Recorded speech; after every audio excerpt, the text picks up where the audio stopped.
3 days after the attack, Marcus sat in a sterile interrogation room at Thames House, MI5's headquarters in London. Across from him sat Agent Rebecca Cole, a sharp-eyed intelligence officer who specialized in tracking international terrorist networks. Between them lay a stack of documents, photographs, and electronic devices that painted a disturbing picture of the conspiracy that had nearly claimed royal lives. Captain Thompson, what we have discovered since the arrest goes far beyond what anyone initially suspected, Agent Cole began, opening a classified file marked with the highest security clearance levels. David Clarke was not just a domestic extremist with a grudge against the monarchy. He was a paid operative working for a network that spans 3 countries and involves both foreign intelligence services and international criminal organizations. Marcus leaned forward, his bandaged arm reminding him of how close the attack had come to succeeding.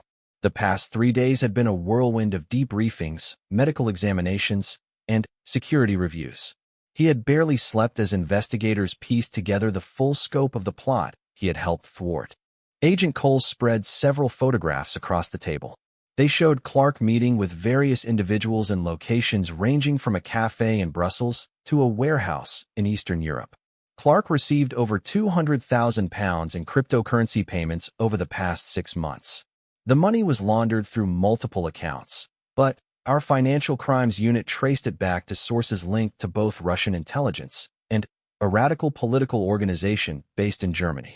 The implications were staggering. This had not been a domestic terrorist attack, but rather a foreign-sponsored attempt to destabilize the British government by eliminating key members of the royal family. Marcus realized that his confrontation in the palace gardens had prevented not just a tragedy, but a potential international incident that could have led to serious diplomatic consequences. What about the claim that there are others? Marcus asked, remembering Clarke's words during their fight. Agent Cole's expression grew even more serious. That is why we need your help, Captain. Clarke has been completely uncooperative since his arrest. He refuses to identify his handlers or reveal details about other planned operations. However, intelligence intercepts suggest that the attack on Windsor was meant to be the first of several coordinated strikes against high-value targets. Marcus studied the surveillance photographs more carefully. In one image, Clarke appeared to be receiving instructions from a woman with blonde hair and expensive clothing. In another, he was photographed entering what looked like a military training facility. These were not the actions of an amateur criminal, but rather evidence of a sophisticated intelligence operation. We believe there is another attack planned within the next 2 weeks, Agent Cole continued. The intercepts mention something called Operation Crown Jewel, which our analysts believe refers to a strike against Buckingham Palace during a major public ceremony. The Queen's upcoming birthday celebration, Marcus realized with growing alarm. Thousands of people would gather outside Buckingham Palace for the traditional ceremony. Foreign dignitaries would attend the formal reception inside. It would be an ideal target for anyone seeking to cause maximum casualties and international humiliation. Agent Cole handed Marcus a thick dossier containing intelligence reports from multiple agencies. We need you to help us identify potential security vulnerabilities at Buckingham Palace. Your experience with royal protection and your insight into how these attackers think could help us prevent another attempt. Marcus opened the dossier and began reading. The intelligence painted a picture of a conspiracy far more extensive than anyone had imagined. Clarke's network included former military personnel from several countries, radicalized individuals with technical expertise, and what appeared to be at least 2 professional assassins with extensive international experience. The financial trail was equally disturbing. The cryptocurrency payments to Clarke were part of a larger funding operation that had distributed over £5 million to various cells across Europe. Some of the money had been used to purchase weapons, explosives, and sophisticated surveillance equipment. Other payments had gone toward bribing officials and gathering intelligence about royal security procedures. Captain, there is something else you need to know, Agent Cole said quietly. Our investigation has revealed evidence that someone inside the royal protection apparatus has been providing information to Clarke's network. We have a mole. The words hit Marcus like a physical blow. Someone he worked with, someone he trusted, had been selling information to people who wanted to murder the royal family. The betrayal was almost as shocking as the attack itself. Who? Marcus asked, though he dreaded hearing the answer. We are still investigating, but the evidence suggests that someone with access to royal schedules, security protocols, and palace layouts has been compromising our operations for at least 6 months. The level of detail Clark's team possessed about palace security could only have come from an inside source. Marcus thought about his colleagues, the men and women he had worked alongside for years. Any one of them could be the traitor. The person sitting next to him during security briefings, the officer who covered his shifts when he was sick, the colleague he had trusted with his life on multiple occasions. One of them had been working for the enemy. Agent Cole handed him another set of photographs. These showed various members of the Royal Protection Unit in what appeared to be surveillance footage taken from a distance. Someone had been watching the Watchers, studying their movements, and identifying potential targets for recruitment or elimination. We need you to help us set a trap, Agent Cole explained. We are going to feed different pieces of false information to various members of your unit. Whichever false information makes its way to the enemy will help us identify our mole. The plan was risky and would require Marcus to deceive his own colleagues, but he understood the necessity. If there was indeed a traitor within the royal protection apparatus, that person represented an ongoing threat to the royal family's safety. They had to be identified and stopped before they could cause more damage. Over the next several days, Marcus returned to his normal duties while secretly participating in the MI5 investigation. He attended briefings, conducted security patrols, and interacted with his colleagues as if nothing had changed.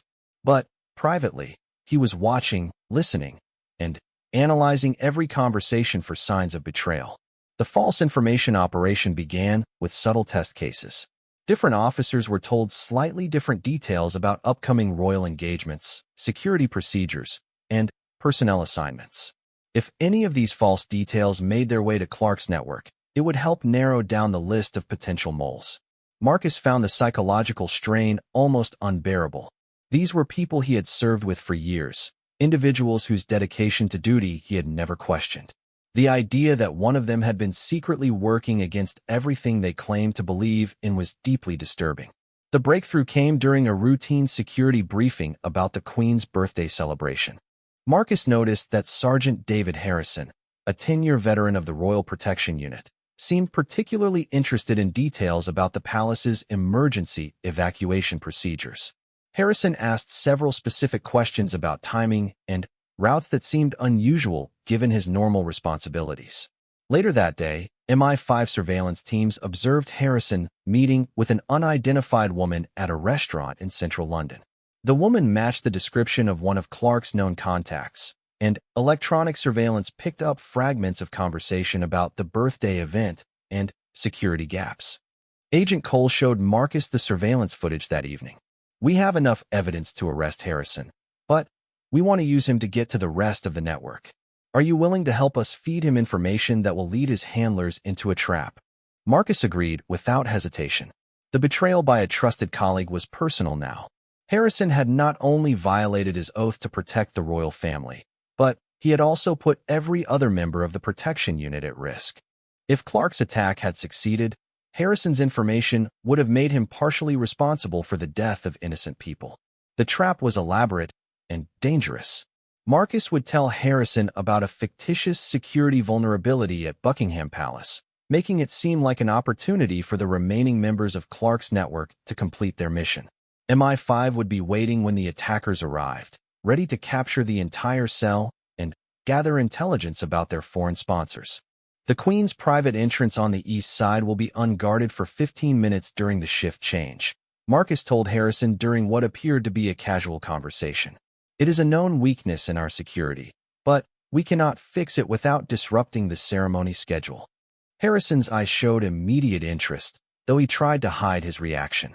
That seems like something that should be reported to the Security Review Committee, he said neutrally. I plan to include it in my next report, Marcus replied, knowing that Harrison would pass this information to his handlers long before any official report was filed. The trap was set. Now they had to wait and see if the remaining members of Clark's network would take the bait. If they did, MI5 would be ready for them. If they did not, the investigation would continue until every member of the conspiracy was identified and captured. 2 days before the Queen's birthday celebration, Harrison made contact with his handlers. Electronic surveillance recorded him providing detailed information about the fictitious security vulnerability, along with suggestions about how it could be exploited. The foreign intelligence services behind the plot immediately began planning a new attack. Marcus stood on the roof of Buckingham Palace on the morning of the celebration, watching as MI5 agents and armed police units took their positions around the building. Hidden cameras and electronic surveillance equipment monitored every approach route. Snipers were positioned on nearby buildings. The trap was ready. At exactly the time Harrison had specified, 3 men approached the east entrance of the palace. They moved with military precision and carried equipment that suggested serious hostile intent. As they reached the door, armed police emerged from concealment and surrounded them. The arrests were swift and efficient. All 3 men were taken into custody without a shot being fired. Harrison, who had been watching from a distance to confirm the attack's success, was arrested moments later by agents who had been trailing him all morning. The Queen's birthday celebration continued without incident, though few of the thousands of spectators realized how close they had come to witnessing another attack on the royal family. The public saw only the pageantry and tradition. They did not see the extensive security operation that had prevented disaster. Later that evening, Marcus met with Agent Cole to review the operation's results. The arrests had yielded a treasure trove of intelligence about the foreign network behind the attacks. Computer files, communications records, and financial documents would keep investigators busy for months as they worked to dismantle the entire conspiracy. Captain Thompson, your actions over the past 2 weeks have prevented what could have been catastrophic damage to British national security, Agent Cole said. The network we have uncovered was planning attacks not just on the royal family, but also on government officials and critical infrastructure targets. Marcus nodded, but felt little satisfaction. The victory was important, but the cost had been high. Trust within the Royal Protection Unit would take years to rebuild. Security procedures would need to be completely overhauled, and questions would remain about how such an extensive foreign intelligence operation had managed to penetrate British security so deeply. A week later, Marcus stood once again in the palace gardens where his confrontation with Clark had taken place. The crime scene tape was gone, and the grounds crew had repaired the damage from the gunfight. Tourists walked along the public paths, taking photographs and enjoying the peaceful atmosphere. Prince William approached Marcus as he stood near the fountain where one of the assassins had fallen. The prince had insisted on this private meeting despite objections from his security detail. Captain Thompson, I wanted to thank you personally for what you did, the prince said simply. You saved my children's lives and my grandmother's life, and probably prevented a tragedy that would have changed our nation forever. Marcus stood at attention, unsure how to respond to such gratitude from someone he had sworn to protect. Your Royal Highness, I was simply doing my job. No, Prince William replied firmly. What you did went far beyond duty. You put yourself in mortal danger to protect people you had never met personally. You fought trained killers with your bare hands when your ammunition ran out. You risked everything because you believed it was right. The prince paused, looking out over the gardens where tourists continued their peaceful walks, unaware of the violence that had occurred there. My family owes you a debt that can never be repaid. But I want you to know that what you did will be remembered. Your courage, your dedication, and your sacrifice represent the very best of what service to the crown means. Marcus felt the weight of 15 years of service settle on his shoulders like a comfortable coat. This was why he had chosen this profession, why he had dedicated his life to protecting others. Not for recognition or reward, but because some things were worth defending, even at the cost of one's own life. As he walked back through the palace corridors, Marcus thought about the future. There would be other threats, other challenges, other moments when everything would depend on the courage and dedication of people who chose to serve something larger than themselves. The foreign network had been disrupted, but it would likely regroup and try again. Security procedures would be improved, but determined enemies would find new ways to probe for weaknesses. The battle to protect the royal family was not over. It would never be over. But Marcus Thompson, a royal guard who had fought to protect the palace in a shocking tale that few would ever know, was ready for whatever came next. He had sworn an oath to defend the crown, He would keep that oath until his last breath. Marcus approached the intruders with calculated precision, using the palace's landscaped gardens as cover. Ancient oak trees and carefully maintained hedges provided concealment as he moved closer to the two men who had breached the perimeter. Every step brought him nearer to a confrontation that could determine whether the royal family lived or died. Clark and his companion had stopped near a marble fountain, apparently studying the palace's ground-floor windows. Marcus could see them pointing toward the oak room, confirming his worst fears about their target. They were not random vandals or confused tourists. These men had specific knowledge about royal family schedules and palace layout.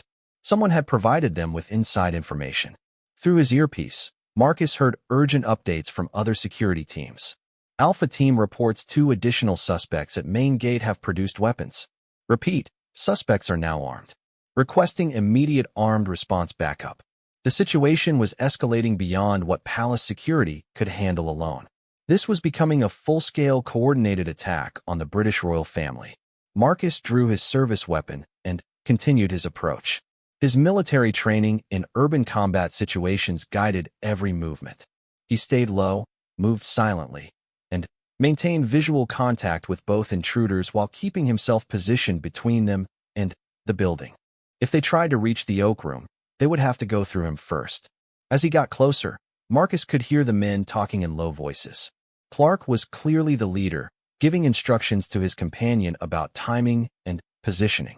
Remember, we have exactly 12 minutes before the police response units arrive, Clark said quietly. The diversion at the main gate will keep most of their security busy. We go in through the east windows, complete the objective, and extract through the gardens. The words complete the objective sent a chill down Marcus's spine. In his experience, that phrase meant only one thing: assassination. These men were not here to make a political statement or demand ransom. They had come to kill members of the royal family.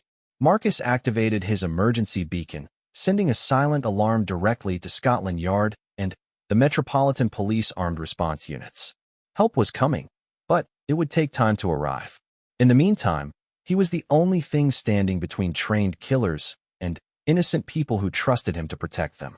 The second intruder, a tall man with military-style tattoos visible on his arms, pulled what appeared to be a submachine gun from his backpack. Marcus recognized it as an H&K MP5, a weapon commonly used by special forces units around the world. These were not amateur criminals. They had professional equipment and appeared to know how to use it. Marcus made his decision. He could not wait any longer. Every second that passed brought the assassins closer to their target. The royal family's safety depended on his actions in the next few moments.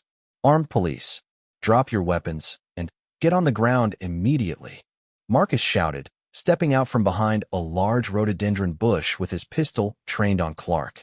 The sound of his voice echoed across the quiet garden like a gunshot.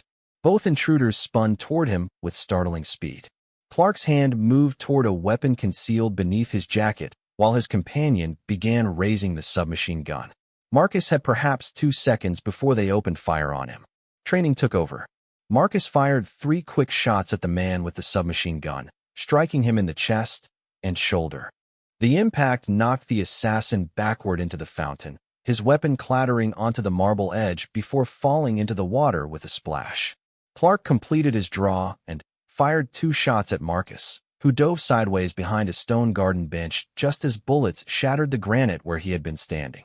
Chips of stone flew through the air like shrapnel, and Marcus felt a sharp pain in his left arm where a fragment had cut through his jacket. The gunfire had shattered the peaceful afternoon silence. Through his earpiece, Marcus heard chaos erupting throughout the palace. Shots fired in East Garden. Shots fired in East Garden. All units respond immediately. Security teams were converging on his location, but Clark was already moving toward the palace windows. Marcus rolled from behind the bench and fired again, but Clark had reached the cover of a large elm tree.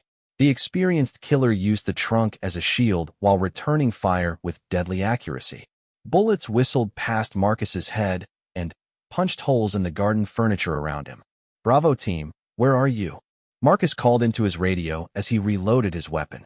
His hands moved automatically through the familiar motions while his eyes stayed fixed on Clark's position. 2 minutes out, Captain. Armed police are entering the palace grounds now, came the reply from Sergeant Mitchell. 2 minutes might as well have been 2 hours. Clark was already moving again, using garden features as cover while he advanced toward the palace. Marcus could see the determination in the man's movements. This was someone who would rather die than fail in his mission. Marcus broke cover and sprinted toward a better position, firing as he moved to keep Clark pinned down.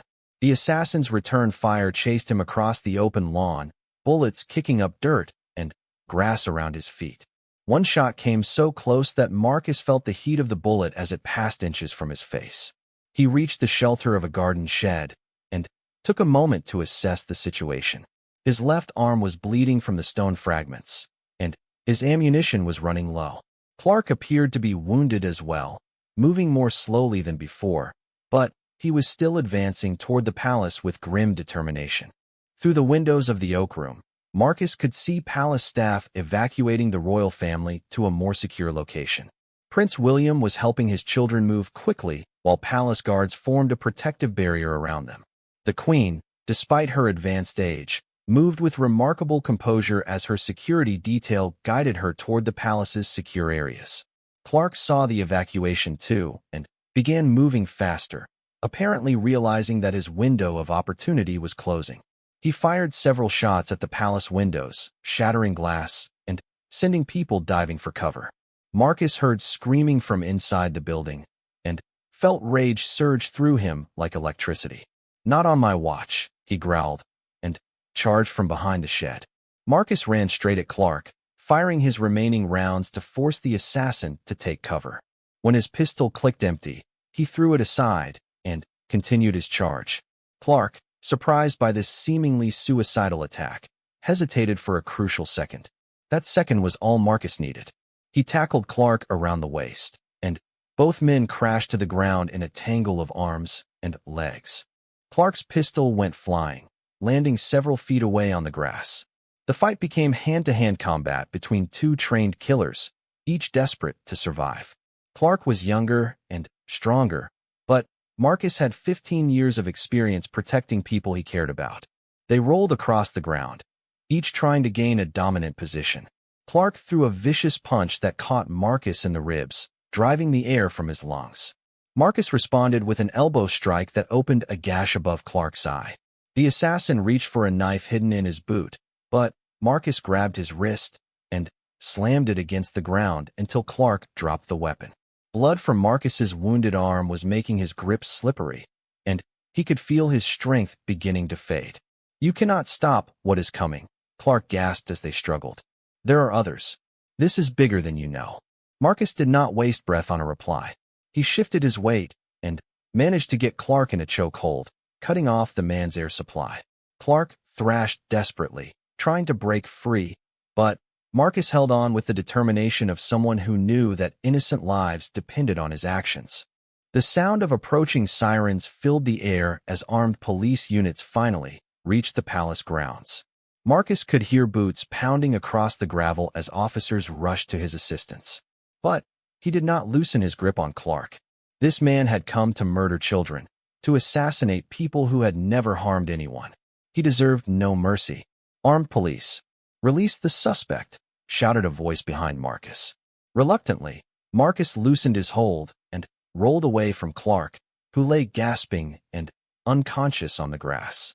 Marcus struggled to his feet, blood dripping from his wounded arm, and raised his hands to show the police officers that he was not a threat. "Captain Marcus Thompson, Royal Protection Unit." He identified himself as armed officers surrounded the area. This man and at least 3 others attempted to breach palace security with intent to harm the royal family.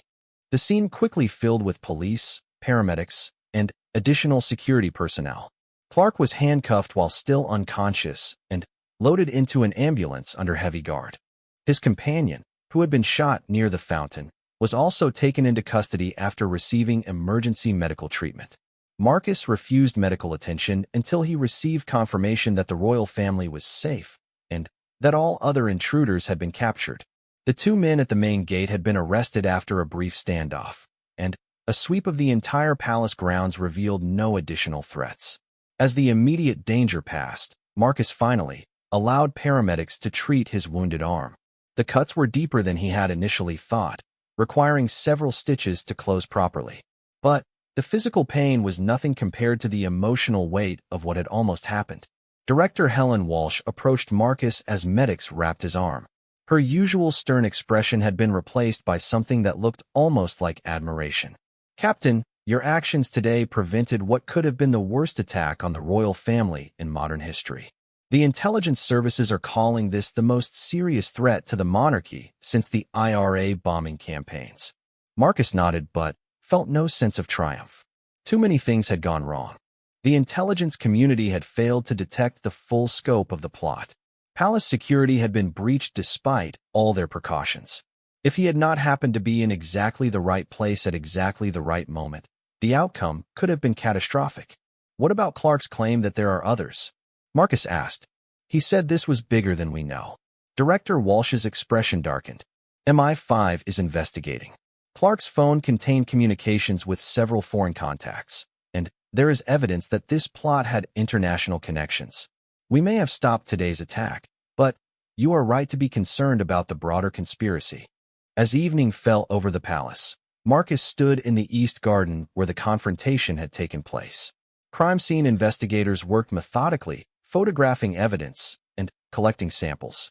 The fountain where one assassin had fallen was stained with blood, and bullet holes scarred several trees. Marcus thought about how close they had come to disaster. If Clark and his team had succeeded, the British royal family would have been devastated. The constitutional monarchy that had provided stability for centuries would have faced its greatest crisis. The political and social consequences would have rippled around the world. But they had not succeeded. A royal guard who had spent 15 years training for such a moment had stood in their way.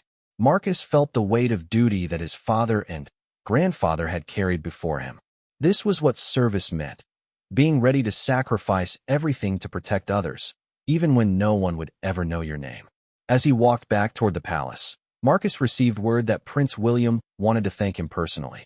The prince had been briefed on exactly how close his family had come to tragedy and wanted to express his gratitude to the man who had saved their lives. The meeting would have to wait, however. Marcus had reports to write, statements to give, and a security review to conduct.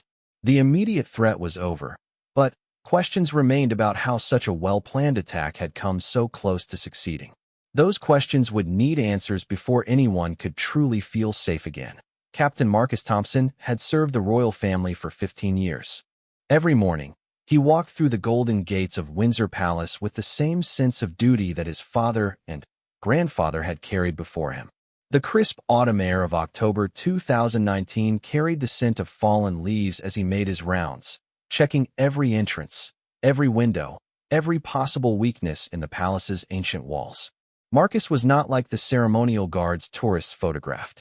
He wore no red coat or tall black hat. Instead, he dressed in a dark suit, an earpiece tucked discreetly behind his ear, and a service weapon hidden beneath his jacket. His job was real protection, not pageantry. At 42 years old, his weathered face showed the stress of countless security briefings, threat assessments, and sleepless nights spent wondering if today would be the day someone tried to harm the people he had sworn to protect. The intelligence reports had been troubling for weeks. MI5 had detected unusual chatter among extremist groups. Foreign agents had been spotted near royal residences. Social media threats against the monarchy had increased by 300%. Marcus felt the weight of responsibility pressing down on his shoulders like a physical force. That morning, as he reviewed the security protocols with his team, Marcus noticed something that made his blood run cold. The overnight surveillance footage showed a figure in dark clothing near the east wall at 3 in the morning. The person had disappeared before the patrol reached that section, leaving behind only footprints in the soft earth and a small hole cut in the outer fence. "Sir, we need to increase the alert level," said Sergeant Sarah Mitchell, Marcus's most trusted officer. She had been with the Royal Protection Unit for 8 years and had an instinct for danger that had saved lives more than once. "This isn't random vandalism. Someone was testing our defenses." Marcus nodded grimly. He had seen this pattern before during his military service in Afghanistan. Terrorists and Criminals always conducted surveillance before launching their real attack. They studied patrol routes, identified blind spots, and tested response times. The hole in the fence was a message. We can get close to your protected area whenever we want. The palace housed not just ceremonial rooms and tourist attractions, but also served as a working residence for several members of the royal family. Today, Prince William and his children were scheduled to attend a private family gathering in the Oak Room. The Queen herself was expected to join them for afternoon tea. The thought of danger reaching these innocent people made Marcus's jaw tighten with determination. As the morning progressed, more disturbing evidence emerged. The grounds crew found a discarded energy drink near the east wall. When forensics tested it, they discovered it contained fingerprints from a known associate of a radical political group that had been making threats against the monarchy for months. The man, identified as David Clark, had a criminal record including assault charges and had recently been released from prison after serving time for plotting to disrupt a royal wedding. Marcus called an emergency meeting with palace security chiefs. The room fell silent as he laid out the evidence on the mahogany conference table. Maps, photographs, and intelligence reports painted a picture that chilled everyone present. This was not a lone wolf scenario. The evidence suggested a coordinated effort involving multiple people with serious criminal intent. We have 3 options, Marcus explained to the assembled team. We can evacuate the royal family immediately, which would disrupt important state business and potentially cause public panic. We can request additional security forces, which might alert the perpetrators that we are aware of their plans. Or we can maintain normal operations while secretly strengthening our defenses and preparing for the worst.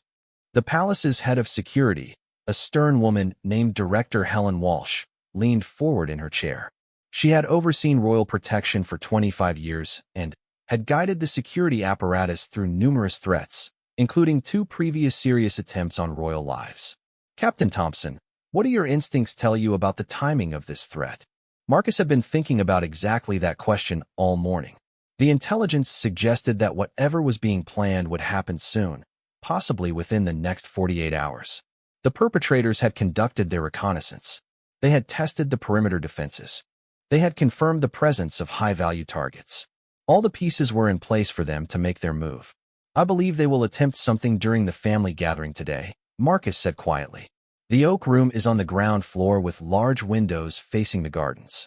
The event is private, which means fewer witnesses and less chance of interference from outside law enforcement. If I were planning an attack, today would be the perfect opportunity. The decision was made to proceed with enhanced security while maintaining the appearance of normal operations. Additional armed officers were positioned throughout the palace, disguised as maintenance workers and catering staff. Surveillance cameras were monitored more closely than ever before. Every delivery truck, every visitor, every employee was scrutinized with heightened attention. As afternoon approached, Marcus positioned himself in the corridor outside the Oak Room. Through the partially open door, he could see Prince William laughing with his children as they prepared for their grandmother's arrival. The scene was so peaceful, so normal, that it seemed impossible to imagine violence erupting in such a place. But Marcus knew that evil rarely announced itself with dramatic music and obvious warning signs. In his experience, the worst moments often began during the most ordinary circumstances. A family gathering, a public ceremony, a quiet afternoon. These were when people let their guard down, when security felt like unnecessary paranoia, when tragedy found its opening. His earpiece crackled with updates from the perimeter teams. East Gate clear. West Gate clear. Gardens secure. The reports came in steady intervals, each one confirming that the palace grounds remained safe. Yet Marcus could not shake the feeling that something was terribly wrong. At exactly 3:30 in the afternoon, as the Queen's car pulled through the main gates, Marcus received a message that made his heart race.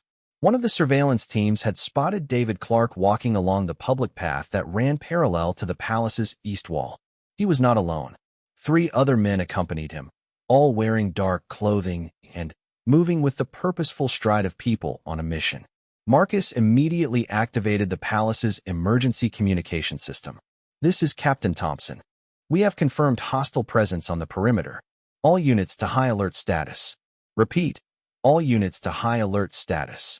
The palace suddenly transformed from a peaceful family residence into a fortress preparing for siege. Officers took their positions at strategic points throughout the building.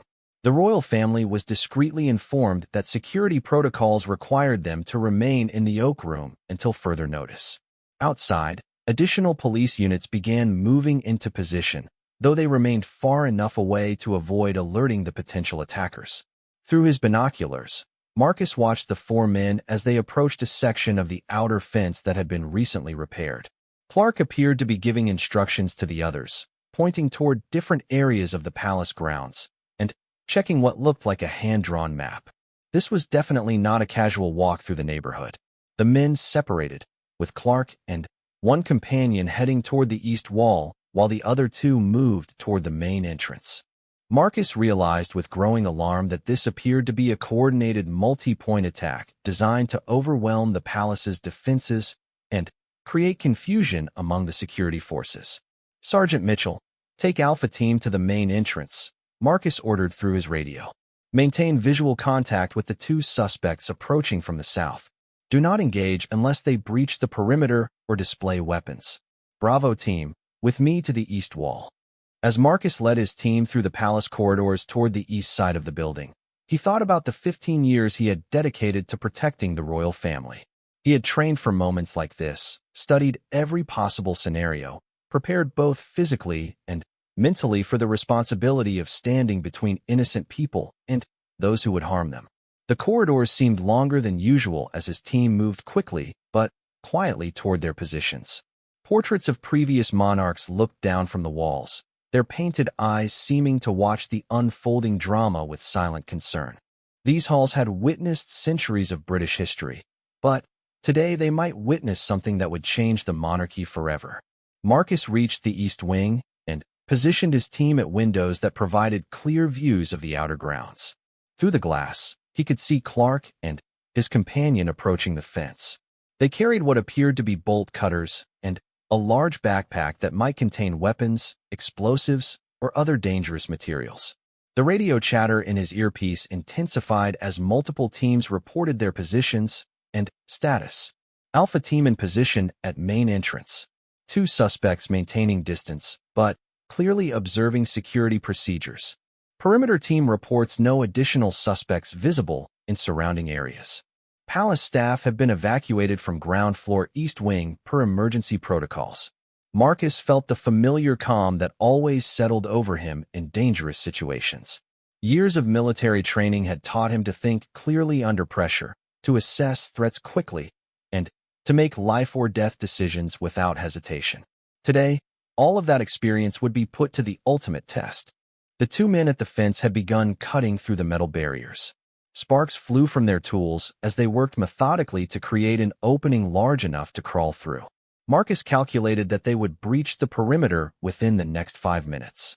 Once inside the palace grounds, they would have multiple options for reaching the main building, including several routes that would bring them dangerously close to the Oak Room where the royal family was gathered. "All units, suspects are breaching east perimeter," Marcus reported calmly into his radio. "Estimate 4 minutes until they reach the building. Request immediate backup from Metropolitan Police armed response units." This is not a drill. Through the window, Marcus watched Clark squeeze through the hole in the fence and drop to the ground inside the palace gardens. His companion followed moments later, and both men began moving quickly across the open lawn toward the building. They moved with military precision, using trees and garden features for cover, clearly following a predetermined plan. Marcus made a decision that would define the rest of his career and possibly save royal lives. Instead of waiting for backup or trying to coordinate a complex multi-team response, he chose to confront the intruders directly. Sometimes, in moments of extreme danger, the simplest approach was the most effective. "Bravo Team, maintain positions and cover the exits," he ordered. "I'm going out to intercept them before they reach the building." Marcus checked his weapon, adjusted his bulletproof vest, and walked toward the nearest exit that would put him on a collision course with the two intruders. As he stepped outside into the cool afternoon air, he thought briefly about his wife and daughter waiting for him at home. Then, he focused entirely on the job ahead of him. The sound of his footsteps on the gravel path seemed impossibly loud in the quiet garden. Somewhere behind him, the royal family continued their peaceful gathering, unaware that their lives hung in the balance. Somewhere ahead of him, two dangerous men approached with unknown weapons and unclear intentions. Between them stood one royal guard with 15 years of experience and an unshakable commitment to duty. The confrontation that would shock the world was about to begin.